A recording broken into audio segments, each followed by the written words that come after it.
In this tutorial, we're going to talk about your tool bag. Your tool bag is your personal hand tools. In some situations, we'll provide tools for you, but it's your responsibility as a technician to make sure that you have all the tools necessary in your bag in order to complete nearly every job that we come across. We'll talk about the tool bag itself first. This particular bag here is the preference of this technician. It gives you the opportunity to be able to reach in, have all your tools at a hand's reach. If you're doing a specific job and you might be doing several, say, PEDs or inside work and whatnot, you can put the specific tools you need for that job in there. Then it's quick and easy to carry. There is a strap that goes with this one that you could throw over your shoulder. Another tool bag that some of our technicians use is a backpack. The backpack will hold almost all of the tools that you need. Obviously, there's pockets around the sides. There's backpack straps in here. Plus, you can open up this tool bag, and on the inside, there's numerous slots in order to place specific tools. There's a space in the back, so you could hold certain testing equipment as well as documentation if necessary. One of the nice things about this type of backpack is that if you had to take the table with you, the splicer, plus any other hand carry tools, you can throw this over the top, throw this over your back, and be able to make it all in one trip.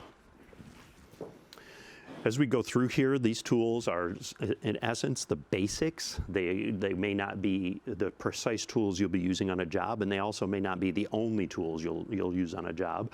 But these do cover a good portion of, say, 90% of all the work that we would do as splicers. I'm going to start out over on the left-hand side over here. We'll just talk about the key pieces that you'll have. Channel locks. Major reason for the channel locks is simply just to be able to crimp down bonds. There's certain types of bonds that you'll see later on called an alligator bond. Alligator bond such as this here has a little alligator teeth in here. These crimp that down.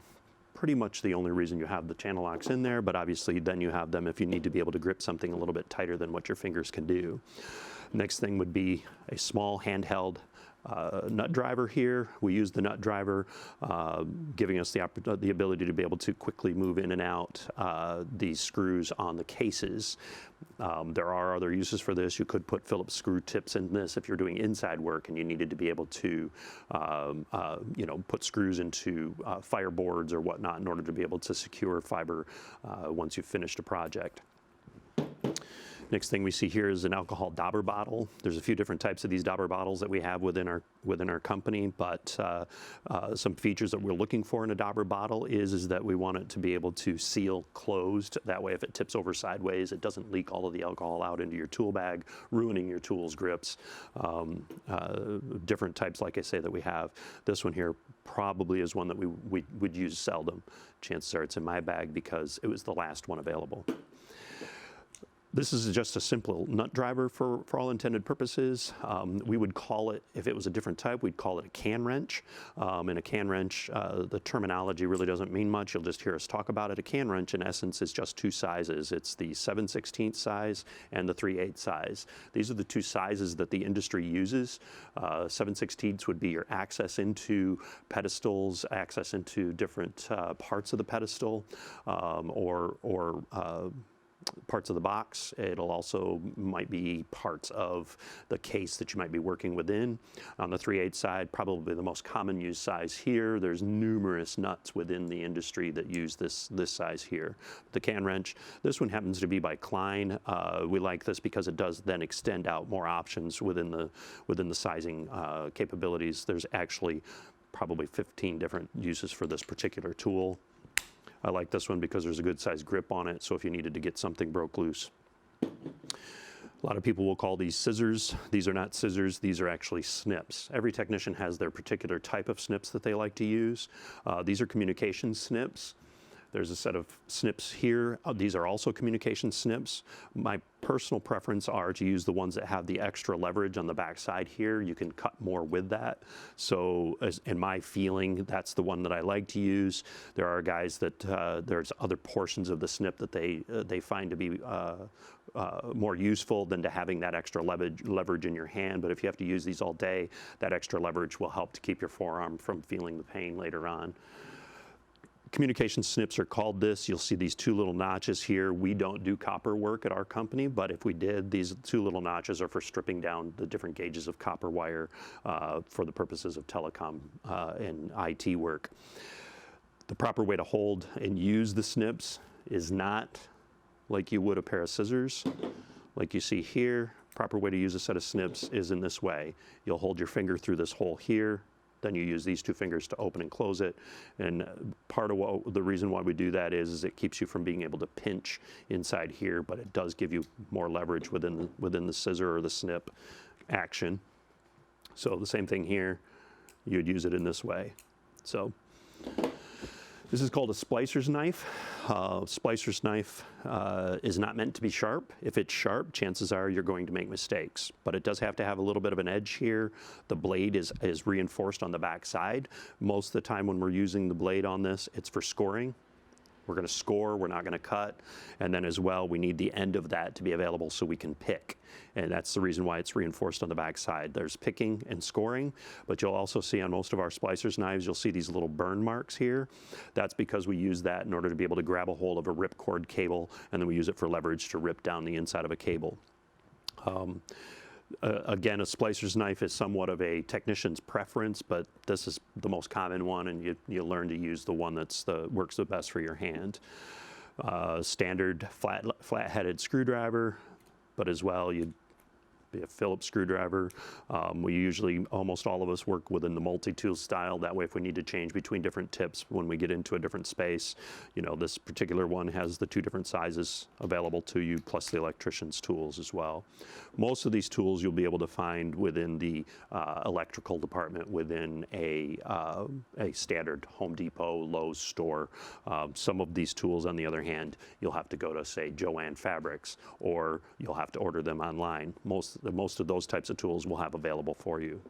Standard utility knife with a nice blade. We do want this one to be sharp because in most case scenarios, this is going to have to do some other type of cutting, not anywhere around the fiber itself. That sharp blade can cut through a fiber and slow down the process of your job, maybe even potentially taking you back to the beginning of the start of your job.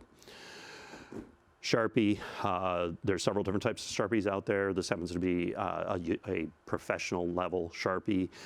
Has a little finer tip on it, but it has the ability to be able to write on rough surfaces longer, so the tip doesn't wear out. Details sometimes when we have to fill out labeling, or we just need to mark something quickly. The labels, they do ask that we have legible information on the labeling. And so a Sharpie that has a good tip on it is very helpful. Seam ripper, it seems like it wouldn't be something you'd have in a technician's toolkit, but we use this seam ripper. You'll see on later tutorials. It is designed to cut the fiberglass support system that holds the cable together. Necessary tool, we usually keep 2 or 3 of these in there because you either drop them and lose them, or this tip breaks off because you get a little too aggressive with it. So we keep a couple of these in the bag at all times. Ideally, always goes in the bag point down, otherwise it will poke you. And this is a tube slitter. This is the one we're currently using on the projects that we're working with. You'll be able to see inside here, and we'll show you how this tool works later on. There's numerous different blades, but within each of the blades, there's different sizes that you'll be using. Once you figure out the tubes that you'll be working with, sizing works out well. They'll also call this a mid-span entry tool.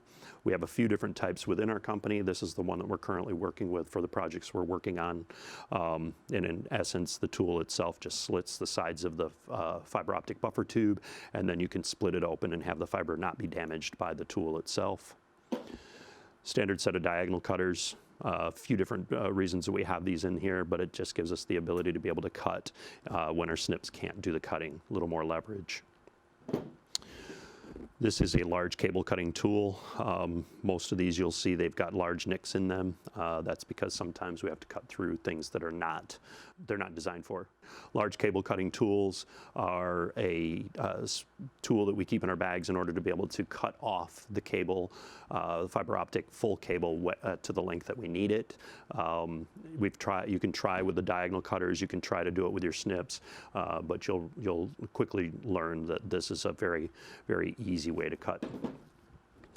This is a coax stripping tool that we've adjusted to be able to ring fiber optic buffer tubes. So we don't use these for copper cable. We use these only in our bag to be able to ring the specific distance on a fiber optic buffer tube. The buffer tube itself, which you'll learn in a future video, there's only one blade that's active on this, even though there are 2 blades available. The one blade that's active is not designed to cut through the tube. It's just designed to score the outside of the tube so that it can be snapped. It's very important for the adjustment of what this tool is. And again, we'll cover that a little later on. These zip ties are very specific zip ties. We don't use these zip ties as utility tools or utility zip ties. Generally, the utility zip tie will be either black or white. So as we look at the zip ties here, there's a very specific use for this white zip tie, and that's used within the trays for fiber optic hold down and fiber optic management within that hold down. The black ones generally are used utilitarianly so that we can, capture several buffer tubes together and hold them in place. Outside of those 2 fiber zip ties, we then would have to have these 5 colors of zip ties, and they have very specific meanings within what it is that we're working with here. There's blue, orange, green, brown, slate.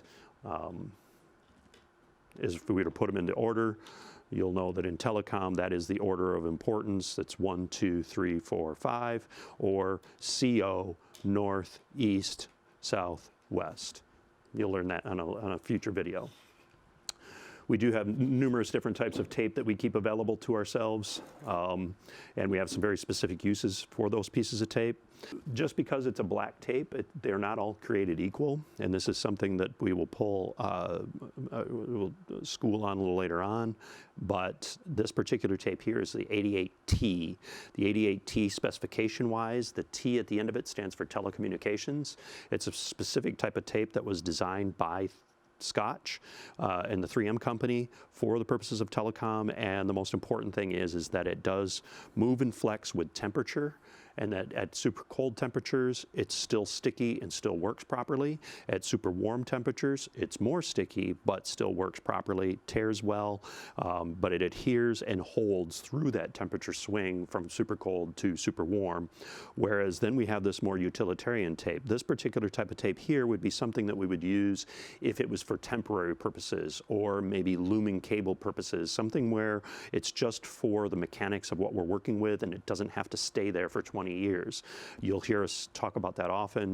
The lesson that we've taught our company across the years is that we always build it as if it's going to have to stay that way for the next 20 years.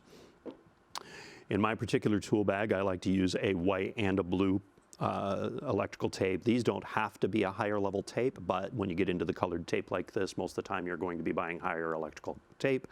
The white tape I use as an identifier for where to rip cables down to, or to identify if I wanted to label something and be able to visibly see it in a temporary case. In most case scenarios, this is not being used for any purpose other than to identify a construction location that I'm working within. If you get it in the 88T, it can be a quick backup to be able to, finish off the end of a cable if necessary. This tape is also a temporary tape, but I get it in a color in order to be able to give me the visual cue of where is the CO. When we get into learning later on what the zip tie meanings are and the color code meanings, this here particular tape tells me that if there was a blue zip tie on it, that means that it's going to the CO or the head end of the project. That's the starting point, and that's very important. So when I'm ripping down a cable and I want to identify which one is the one coming from the CO, so I know which place to put it, I like to use this blue tape. Some contracts that we work with, they don't want this tape left behind on the cable because it could confuse people. So if it is exposed and it's visible, once you've gotten your case finished, you'll need to pull that apart.